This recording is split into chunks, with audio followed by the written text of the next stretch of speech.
करे तू इंस्टाग्राम चलावेली का? हाँ हो मोरे राजा, बड़ा आवेला मजा। कमीनी, तू ये सब छोड़ दे।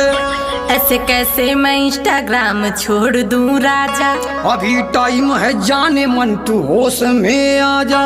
इसमें क्या है बुराई, आप ही बताओ ना। देखो पूरे गांव में मेरी नाक तुम कटावो ना। अरे राजा जी, इसमें पैसा बहुत मिलता है। तेरी वीडियो से कितनों का नियत बिगड़ता है। जो जैसा सोचता है सोचे, उसमें मैं क्या करूं। तू इंस्टाग्राम पे वीडियो बनावल बंद करूं। देखा राजा, एमे फिल्टर बहुत कमाल के हा। हाई वीडियो तो सारे टिल्ठुआ के माल कहो। मान जाए राजा, हमके वीडियो तू बना